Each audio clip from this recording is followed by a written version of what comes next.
Welcome to the Effortless English Show with the world's #1 English teacher, AJ Hoge, where AJ's more than 40 million students worldwide finally learn English once and for all, without the boring textbooks, classrooms, and grammar drills. Here's AJ with a quick piece to help you learn to speak fluent English effortlessly. Hi, I'm AJ Hoge, the author of Effortless English. Learn to speak English like a native. It's a good time to join my VIP program. Commit to that program to speak English powerfully, speak fluently, think in English, speak English effortlessly. It's very simple, very easy. Just join my VIP program every month, you get new lessons. In fact, every 15 days, every 2 weeks, you get new lessons. Just download and listen every day. Listen, that's your main job. Of course, with good concentration, with good focus, with your shoulders back and your head up, smiling. I recommend, as you listen to your VIP lessons every day, I recommend moving your body a little bit. Go for a walk. Or indoors. It's cold now, so maybe you're indoors. Indoors, just stand up, walk around the room a little bit. Just move your body a little bit. It increases energy. That helps your concentration. That will help your learning. It seems like a small thing. It is a small thing, but powerful. So as you listen to those VIP lessons, keep your energy level high, your physical and mental energy. Keep that energy level high. This will help so much. You will improve much faster doing that.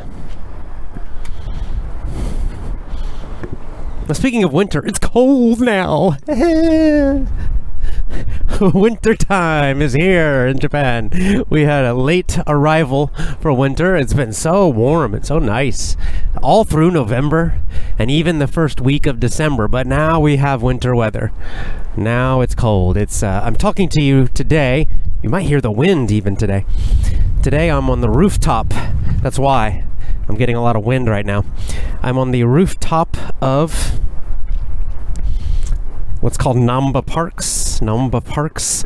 It's a rooftop park. It's quite nice. I've talked about it before.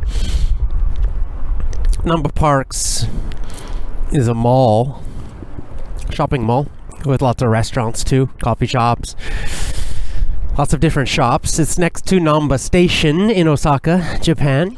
Namba Station, one of the big main stations of the city. So Namba Parks, it's kind of a mall, several levels, and then on the top, on the roofs of Namba Parks, they have parks. That's why it's called Namba Parks, with lots of little trees and bushes and flowers, and it's quite nice actually. But today it's cold up here. Cold up here today, and it's windy and cold. It's winter. Ugh.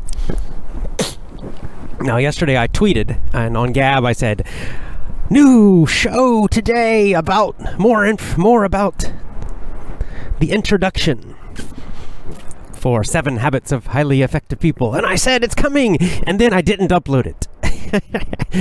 And I think I was just being wimpy. I was being weak because it was cold yesterday. I usually record outside, and I was like, I don't know. I kept procrastinating, right? Delay, and then I didn't do it yesterday.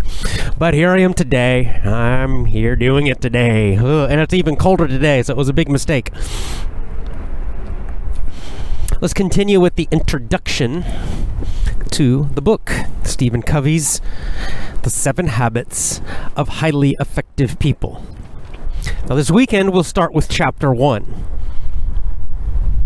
That'll be on video, live video first, and then of course I'll add the audio to the podcast. But for the introduction, I'm just doing audio only. And we talked about character last time. Remember the difference between character and techniques, character and personality, right? Well, continuing with the introduction, let's talk about other ideas that are in the introduction. In the next section of the introduction, Stephen Covey writes about habits. That's a topic we have discussed before. I have my own ideas about habits. You probably have your idea about what is a habit, how do we make habits.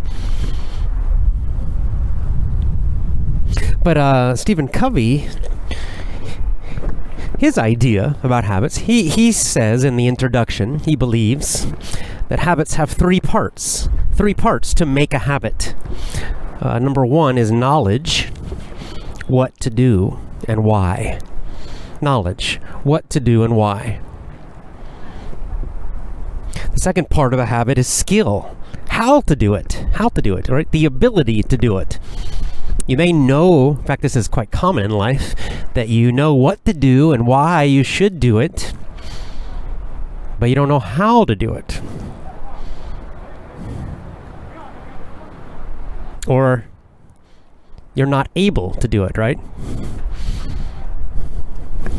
And then the third one is desire, which is motivation, right? You really have that strong desire to make the effort, right? It's right effort. I talked about that in a recent show. Right effort, correct effort, good effort. Desire, motivation, similar ideas. So these are the three parts. You have to know what to do, knowledge, how to do it, able to do it, skill, and then want to do it again and again and again. Desire. Those are kind of three nice ways of thinking about a habit, and especially, of course, in this book, he's writing about how to create positive habits, good habits, right? It's the 7 habits of highly effective people. There are 7 positive habits, 7 effective habits, 7 good habits. So he's teaching us how to create good habits, things you want to do, because we all know in life, sometimes we want to do something, or we have an idea of, we have the knowledge of, it's good to exercise, right?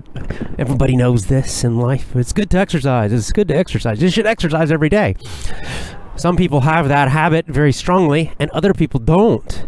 Other people have the knowledge. They know they should exercise. They know it's good. They know why.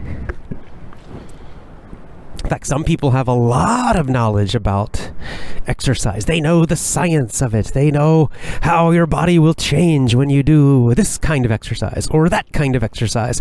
They know the difference between strength training and endurance training and flexibility training and high intensity workouts and low intensity and moderate intensity. And they can talk and they know all of this knowledge. And they know why it's useful and effective. But they don't do it. They don't actually do it. So that shows that knowledge is not enough. I'd say, this is the problem in school. Schools are completely focused on just this part, just knowledge, and schools completely ignore the other 2 parts that Covey's talking about, right? So we memorize all this information in schools, at least for the test. Often we memorize it, then take a test, and then we forget most of it. That's the pattern. That was my pattern for sure. I think that's most students' pattern. That's the school way. Not very effective. But it's kind of it is a necessary part. You need some knowledge. So for example, for exercise, you at least need to understand the basic ideas of exercise. Why is it important for you? Well, it helps your heart, helps your lungs, helps your immune system, makes you feel good, gives you energy. And you should know kind of at least the 3 major kinds of exercise, right? You have kind of that endurance We call it slow burn sometimes because of the book Slow Burn. Some people call it cardiovascular. Cardio means heart. Vascular means like your blood vessels. And the pipes, the tubes in your body that carry the blood. So it's basically the blood circulation system. Cardiovascular. Because that kind of exercise is really good for your heart and your lungs and the blood. All of that. Endurance. These are things like walking and jogging, longer distances and cycling and that kind of stuff. And then another major kind, the second major kind of exercise is strength training.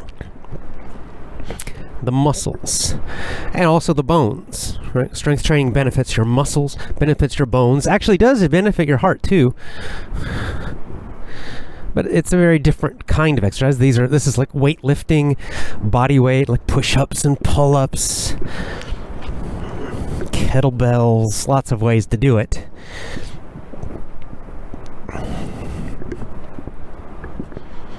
And then the third one is flexibility, which is stretching, yoga, especially the more gentle kinds of yoga. And that's where we just try to make our body more loose. Some kinds of Tai Chi are like this. Qigong, right? These Chinese systems where it's focused on being able to move your body easily so that your muscles are soft and you can stretch and you have good range of motion. So those are the three basic kinds of exercise. You probably should at least know that. It's good to know that because if you don't have that knowledge, then you might focus too much just on strength, for example, which is fine to get strong. It's really good. But, maybe your energy won't be so high because you're not doing any endurance at all. Or maybe your muscles get really tight if you're not doing something for flexibility. It's nice to do all three. Different people, it's quite normal in exercise. Some people like to focus on one area, or they're strongest in one area. Some people are good at building muscle. They love to do strength mostly. Others are more endurance focused. But it's just good to have that knowledge, the general knowledge, so you understand at least that idea. You don't need to understand the chemistry of your body to do well with exercise, or even to eat in a healthy way. That's not necessary. That's why I think in our modern world, people focus too much on the knowledge. They go too deep. They focus they stay too long.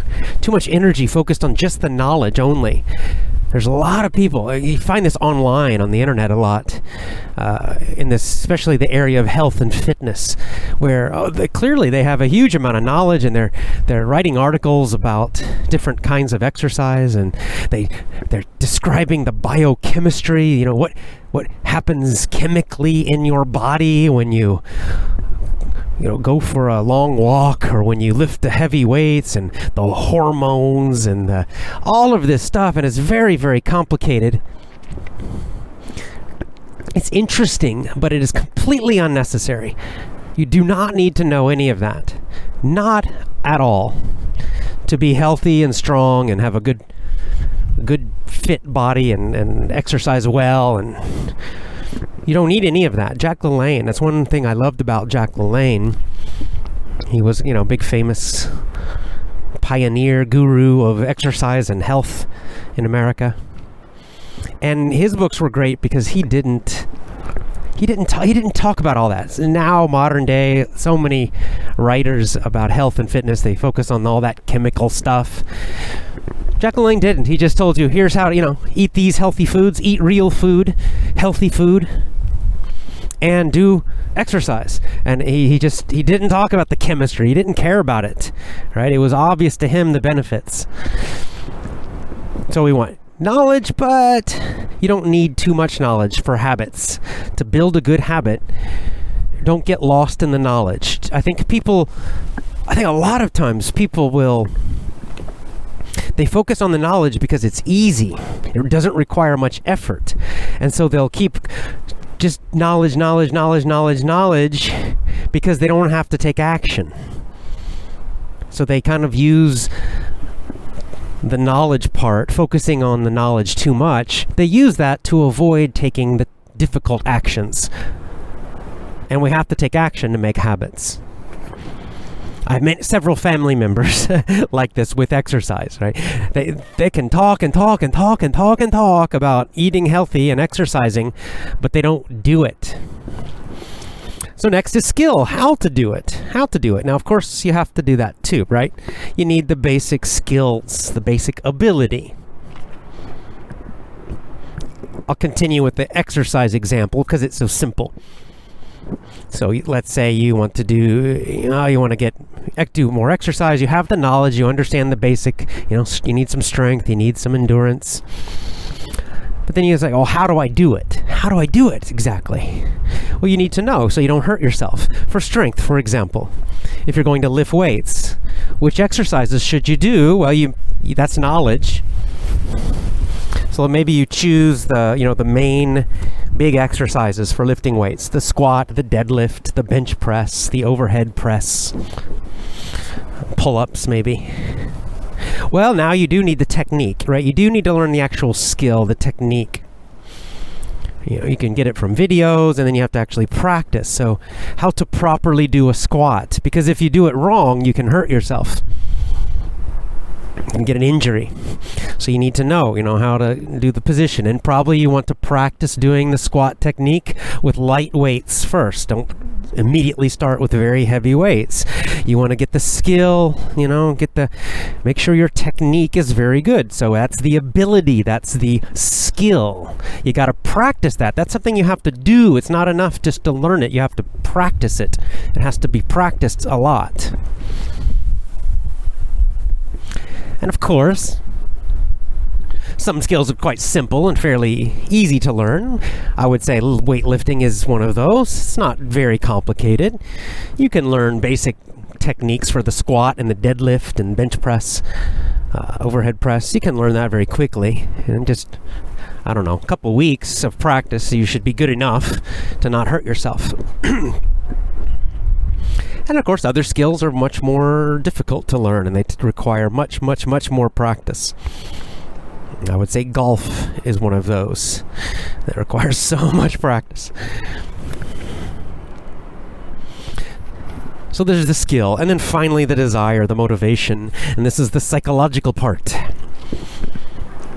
Right? This is the part of getting yourself to actually do it. You know what to do, you know how to do it, but now you got to go to the gym every day or several times per week, and you have to put the weights on the bar and lift it. And sometimes you're tired. Sometimes you don't feel like it. But you got to do it every week to get the benefit. And so that is the psychology of desire and motivation.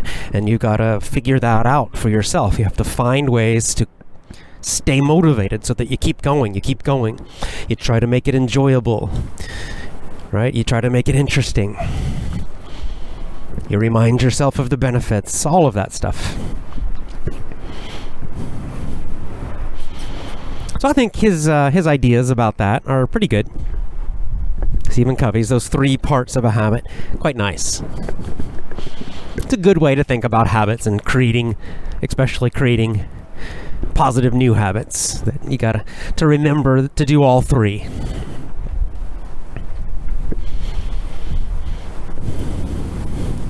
Okay, continuing in the introduction. The next section talks about what would I say? The levels of the habits in this book, right? The 7 habits. He says there's the 7 habits, and these 7 habits are for your whole life, all parts of your life. The 7 habits in this book will help you in every part of your life. So it doesn't matter. Money, business, studying, school, your job, family, relationships, health and fitness. Doesn't matter. These are very, very big and general habits. Like life, they're basically life mastery habits. The 7 habits of highly effective people. And he says there are 3 levels to the habits. 3 levels of life mastery, we might say. And he says there, level 1 is dependence. The normal pronunciation is dependence. The dependence, at the dependence level, that's when you start, right? That's when you're, for example, as a little baby or a little child. You are dependent, 100% dependent. What does that mean? Well, it means you depend on adults to survive. Right? You need them to survive. You cannot survive by yourself. You're not independent. Right, a baby. If a baby has no adults to help, then the baby will not survive. So the baby is completely dependent. Later, as they grow, children become a little less dependent, a little more independent. And that's the second level. The second level is independence. Independence. Now, independence means you have good self-discipline. You have good self-mastery. And you have, the necessary habits and skills to live well by yourself. Right? You don't need other people. For example, for food, you don't need other people. You have your own job or your own income. You don't need someone else to feed you. You don't depend on them. You're independent. Right? You can make your own decisions. You don't need other people to tell you what to do. You can think about it and decide yourself. You're independent. If you have a problem, you can figure it out and solve the problem by yourself. You're independent. Another word for this is self-reliant. Self-reliant. Self-reliant means you can rely on yourself. You trust yourself. Trust yourself. Now, ideally, this should be our most basic goal as adults. To become an adult, you need to become independent. You need to be able to take care of yourself. That's really, when you think about it, practically, that's the big difference between a child and an adult. It's not really a specific age. It's the child is still dependent in some way, sometimes just emotionally dependent. They have no confidence. They can't make decisions. This is quite common now to find people who should be adults. They're 25, they're 28 years old. They're 30 or more. They should be adults. They look like adults. But emotionally, they're not adults. Mentally, they're not. I mean, maybe they have a job. Maybe financially, they're independent. At least they have a job. They have some income. They can kind of, feed themselves, basic stuff. But something like emotionally or mentally, they're not quite independent yet. They can't make decisions themselves, especially difficult decisions. They still need someone to tell them what to do, to take care of them. They're still dependent in some ways. So Stephen Covey says, well, that's not good. That's not healthy. We have to become independent. To be real adults, you have to become independent. That's the second step or stage. That's very, very important and necessary. You must achieve that. But it's not the final one. It's not the end. Because after you become independent, right? Self-reliant, you can trust yourself. You have good self-discipline. You can do what you need to do to live and survive and have a good life. But then, what's the final step? The final step is interdependence. Inter means between, a connection between other, in this case, between people. Interdependent means now you're going to contribute. It means you're not just alone. Right? You can be independent and very alone. Just take care of yourself and only yourself. It can be very selfish. It's possible. But when you are interdependent, now you are contributing to a group, most likely, most commonly, a family. So you achieve independence first. You can take care of yourself. You have good skills. You have good habits. Well, now you're going to help yourself, but not only yourself. Now you're going to also help others. You're going to contribute. You're going to use your independence, your skills, your abilities to work with other people. So this is kind of cooperation. You're cooperating with others. You cooperate with other independent adults as a team, as a family, as a group. And then also, of course, you will take care of dependent people, most commonly children. But sometimes even when people get very old, they're dependent, right? Physically, they start to get weak and you have to help them out. So you're not just selfish completely. You become independent, but then you keep going and you become interdependent so that you are helping the whole group.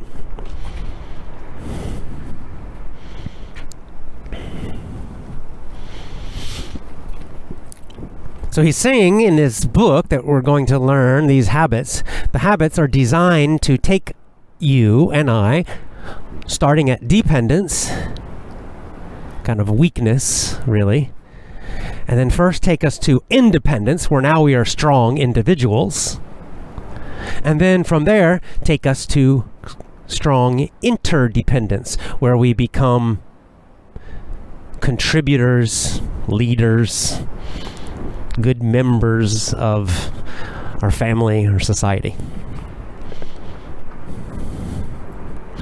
The first 3 habits we learn are focused on independence. They're focused really on you, on achieving what you want, on really taking care of yourself. And then the rest of the habits are focused on you and other people.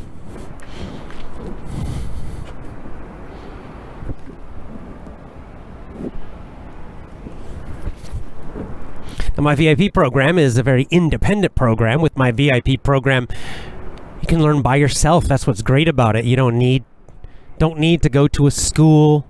Don't need to pay a lot of money. Don't need to, to have a conversation partner. None of that, really. It's designed to be very independent, so you can be independent, because that's a very important step. You just download the lessons, listen to them every day with good energy, and you will succeed. You will speak fluently, confidently. You will speak effortlessly. Eventually, you will think in English. Join my VIP program at effortlessenglishclub.com. effortlessenglishclub.com. That's my VIP program. Of course, a good combination. You can add the pronunciation course also. They work well together. VIP plus the pronunciation course. What if your level's a little bit lower? You think, AJ, I don't know, VIP may be a little too advanced for me. I'm kind of a low intermediate. Well, then you can instead get my Power English course. Or if your level's quite low, you're not confident, you think you need something very easy, fairly easy, go with my original course. You can read about all my courses at the same website, effortlessenglishclub.com, effortlessenglishclub.com. Join my VIP program at effortlessenglishclub.com. Okay, the final part of the introduction. One more idea he gives us in the introduction. And he starts this section, this last section, with a very famous story. It's the story of the goose with the golden eggs. The goose with the golden eggs. A goose is like a duck, but bigger. Like a big duck, basically. The goose with the golden eggs. And it's a very famous old story, right? There's a farmer. He buys a goose, gets a goose. And this goose is kind of magical. It has a special ability, because one day he's very surprised. He comes and he finds a golden egg. It's an egg of gold. The goose makes a golden egg. It's gold. Of course, he's super happy. Wow, this is great. Woohoo, money. Show me the money. So the farmer's really happy. He gets a golden egg. Money. How lucky.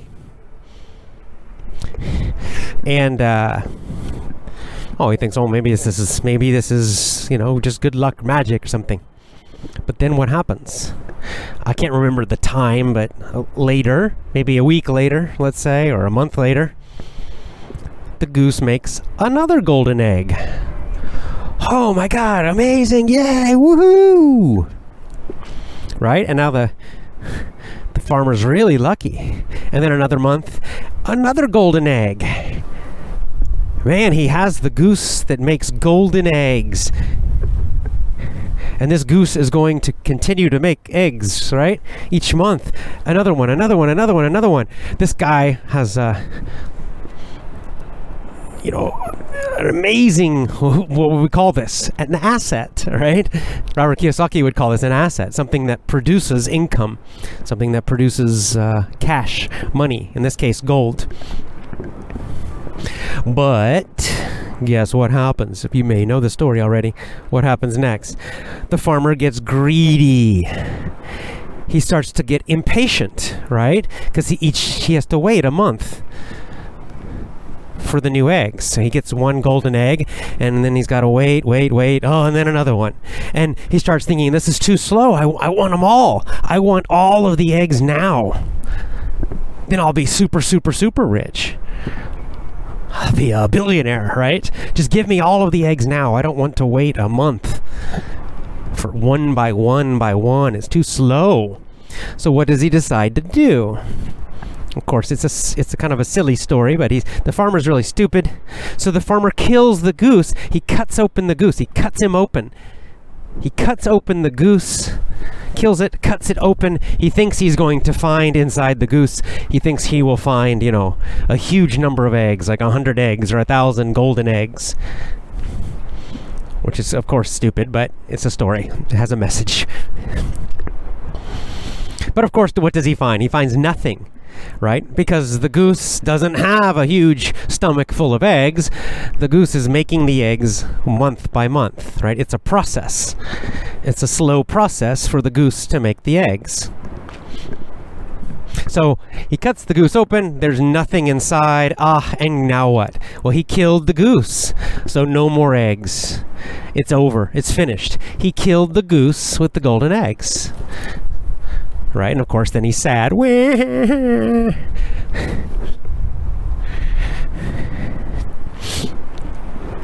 it's a good story, and Stephen Covey in the book, he uses the story to show the difference between an asset, there's our great word from Robert Kiyosaki, an asset, and a product or cash flow. They're different, right? Or income is probably the word Kiyosaki would use. An asset and income. The goose is the asset, right? The goose is the asset. The goose is the thing that makes the income, right? It's kind of we could look at it like a factory. A factory is an asset. And what does a factory do? It makes things, like a car factory, right? The factory is the asset and the cars are the product. The goose is the asset. The golden eggs are the product, or the income, or the output.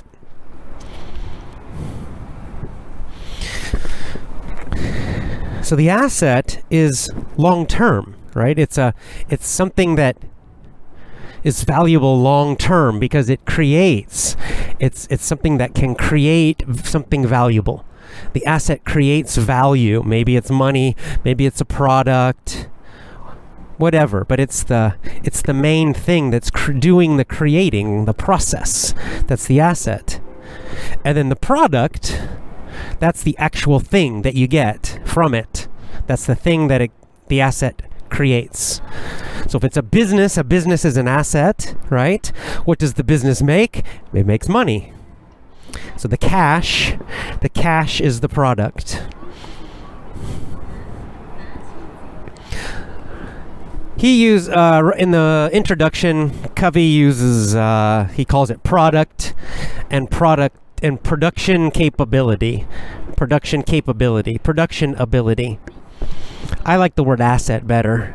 Asset and product I think is better words. But he says this is actually a very important idea, the goose and the golden egg, because it's important in many, many, many areas of life, because it's always a balance. We always have this balance, and we always must be careful about being greedy. We must be careful because it's very easy to focus only on the product, right? Only on the benefit, only on the income. And to focus too much on it, and if we focus too much on it, then we abuse the asset, or then he can even kill the asset, and then it all disappears. So his warning in the book is that you have to focus a lot on the asset. You have to take care of the main asset, the thing that is creating the benefits. For example, I'll give you some easy examples to explain this. For example, let's use the business example. The business is an asset, and the cash, the money, the profit, right? That's the product. That's what it's creating. Well, it's many, many, many examples of this in business, where someone will have a good business, a good asset, but they get greedy, right? Maybe they're making $1,000 per month, but they get greedy. They want more. I want $2,000 a month. I want $5,000 a month.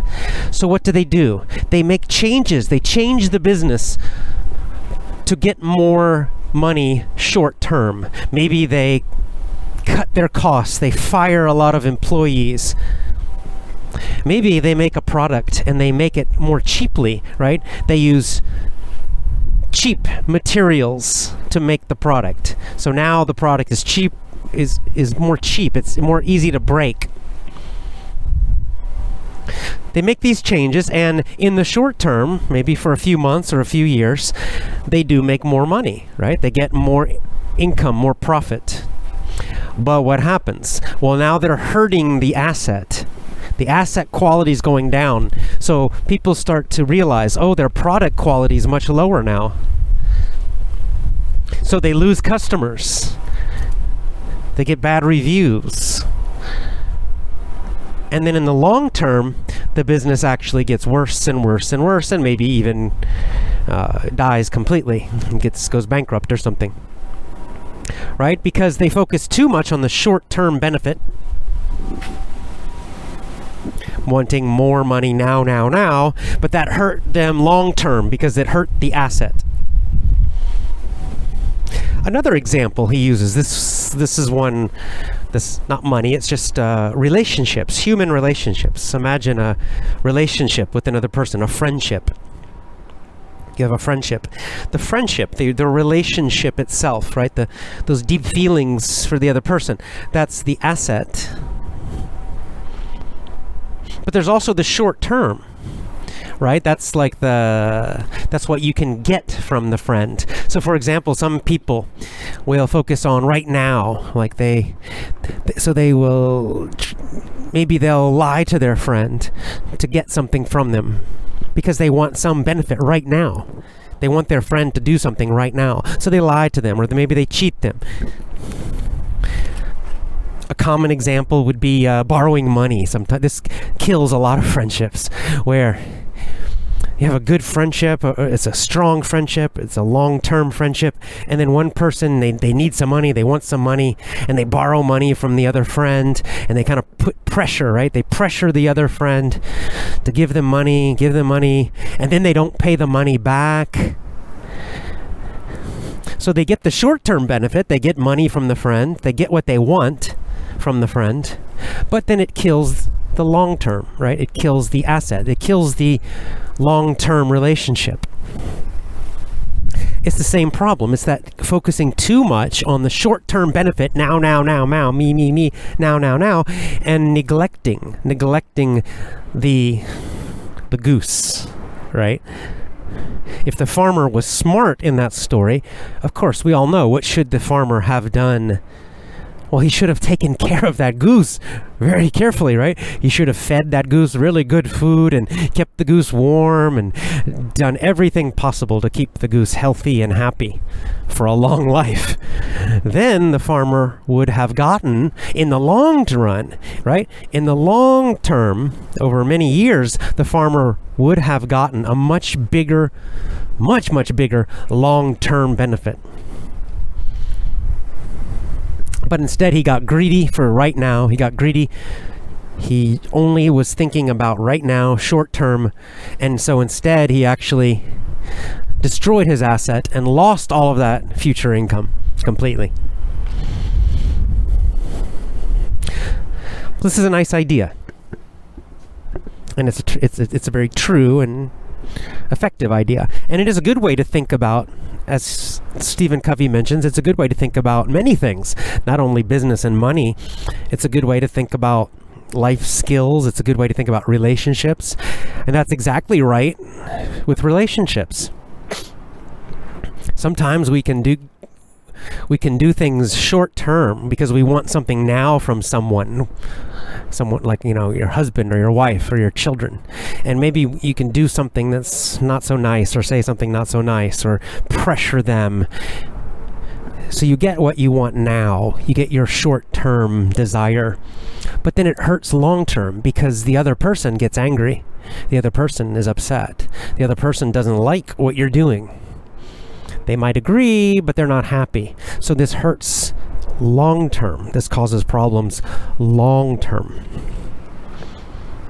You're damaging the relationship to get something you want now for the short term, which is a big mistake, right? And if you do that again and again and again, just like the goose, you can kill the goose. The goose can get killed and die.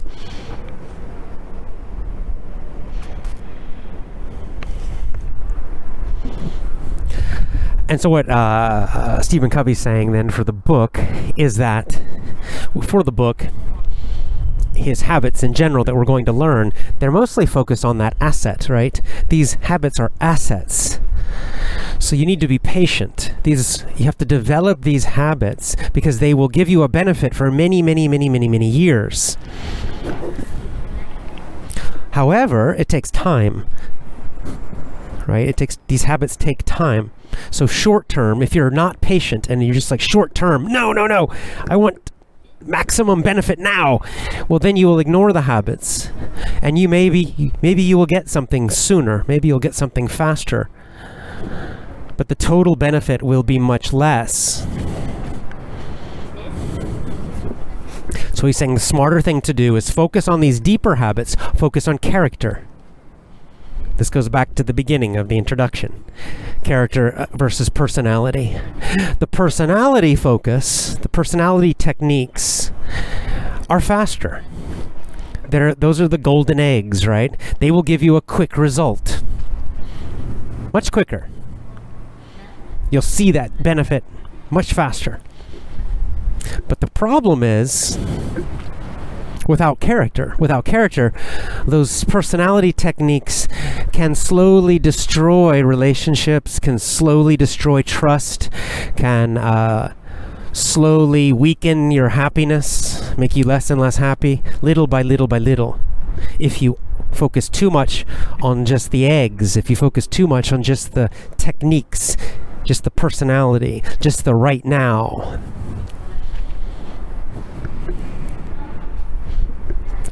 We go back to our Robin Williams story. It seems like that's what he did. So it's not that the eggs are bad. Of course, the golden eggs are great. It's a good benefit. It's just you must take care of the goose. That has to be the first thing, right? That's obviously what the farmer should have done. If he just took care of the goose really well, the eggs would be automatic. The goose would continue making the eggs. Just gotta keep the goose happy. Keep the goose healthy, right?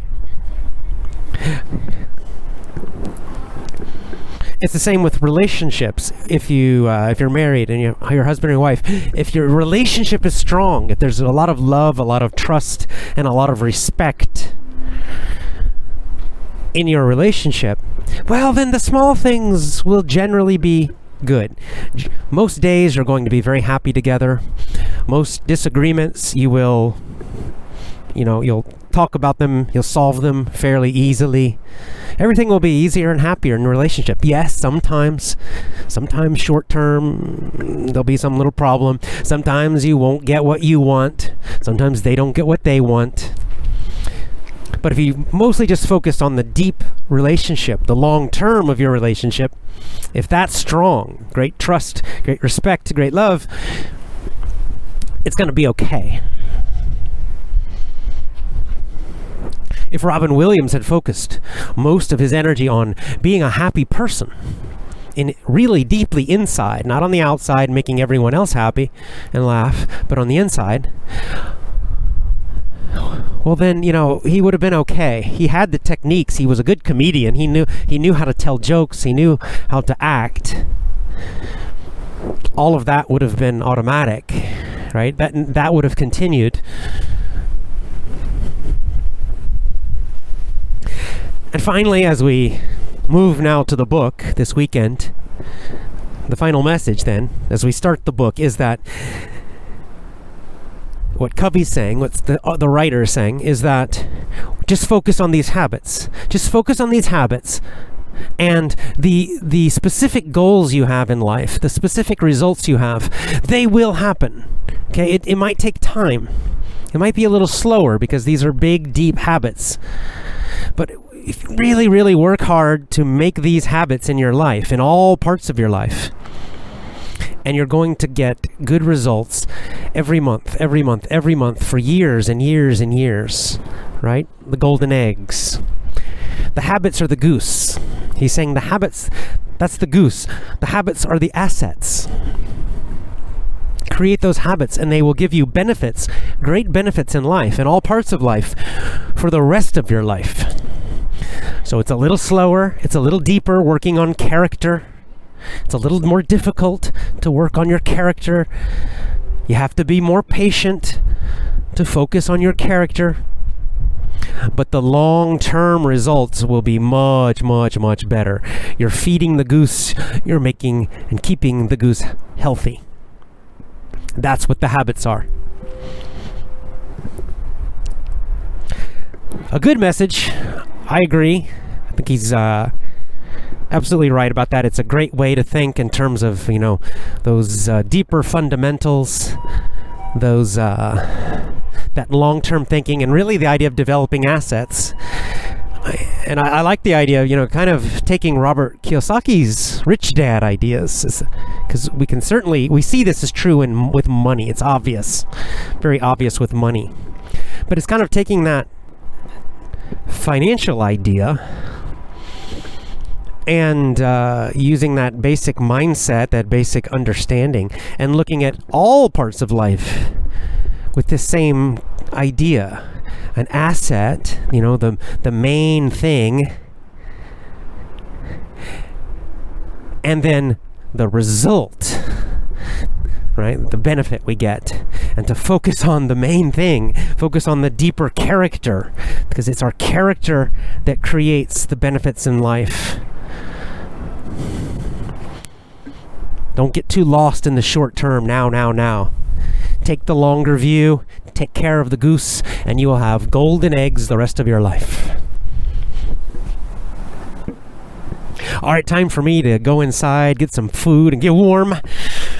Have a great day. Lots of love to you. Join my VIP program at effortlessenglishclub.com. Speak powerfully, speak fluently, speak effortlessly. Those lessons, they're the goose. You got to do them month after month. Just keep going. Commit to the lessons. Commit to the VIP program. It's just like that goose.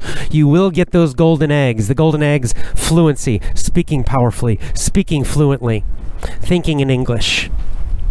Go to effortlessenglishclub.com. Join at effortlessenglishclub.com. Join now at effortlessenglishclub.com. Join and commit.